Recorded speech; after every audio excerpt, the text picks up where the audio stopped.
For those of you who never thought this day would come, we've left Illinois and I'm 205 miles away from home. We're at the Indianapolis Zoo, where we will see the world's only dolphin dome. I'll show you orangutans in a whole new way, and we'll trek the plains, forests, and deserts of the world. The Indianapolis Zoo opened on April 18th of 1964 at its original location at George Washington Park. Then, in 1988, the Indianapolis Zoo was moved to the location we know today. With its 64 acres, it is pretty small, but has mostly everything you could ever want in a zoo, such as dolphins, orangutans, grizzlies, and even elephants. During our time covering the Indianapolis Zoo, we'll explore the zoo's 5 main attractions. But today we'll start in the forest section, which opened in 1988.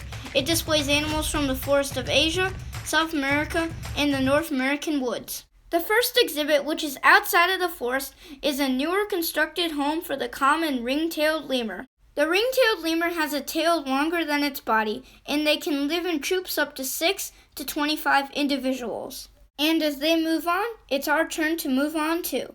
Continuing down the zoo's main path is a small archway that leads into the forest. The arch leads into the first section of the forest, Asia, and the first exhibit is straight ahead. This is the first part of the tiger forest, which will get its proper introduction later. And to the right of that is another exhibit, but this time for the red panda, which seem very active on a cold day like today, probably because they come from China, and winters there can get pretty cold. Mostly their diet consists solely of bamboo, but in the warmer months when insects and fruit are available, they will forage for those too. As soon as you decide to move on, you curve around a big rock, and on your left is what I'm guessing is a bamboo forest in the summer. From here, you are given one last view of the red panda exhibit. And for the first time on the channel, I present to you the Siberian tiger. The zoo houses the Siberian, or also known as the Amur tiger, from Siberia and Russia. This exhibit was upgraded in 2011 and was given a new pool that was empty on the day of my visit. In front of you is a viewing shelter that intercepts the 2 different tiger habitats. At both habitats you are given glass viewing, but the one on the right is the bigger of the 2, and in the middle are some educational signs. The Siberian tiger is considered endangered, but according to an article I found, their population is stable. And overall, this tiger exhibit has to be one of the best I've seen so far. But we're not quite done yet. We still have the smaller yard off to the left. This one offers more up-close viewing of tigers. It's also the spot for the tiger keeper talk, which all zoos seem to be doing these days. Also, in 2014, a single female cub was born at the zoo named Zoya.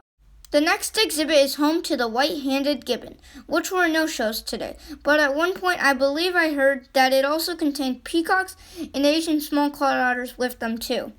We're out of the forest of Asia and we're headed into a bamboo forest. To our next location, the tropical, or on a day like today, not-so-tropical regions of South America.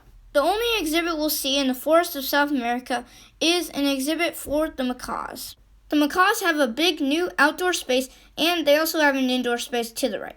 But I should go to mention that in the warmer months, the macaws fly themselves from the plains exhibit to a guest pavilion near the entrance for a keeper talk. And that does it for South America. We are now entering the familiar woods of North America. And the first exhibit is an old one that opened with the zoo for the grizzlies. Despite its size, these guys are some of the most active grizzlies I've ever seen. For sure a treat to any zoo visitor, Kiak and macaw live at the Indianapolis Zoo currently, and grizzlies are omnivores that eat berries, leaves, grass, nuts, rodents, fish, even deer. In the wild, they hibernate, but in most zoos, this is not the case. As you can see here, these guys were out in the winter. But this isn't the only viewing opportunity you get. You can continue down a path to an area with glass viewing, and I'm also guessing that this pool is actually full in the summer. Then, there's a final exhibit for a bald eagle, which was surprisingly a no-show today. But anyways, thank you for watching, and I'll see you next time.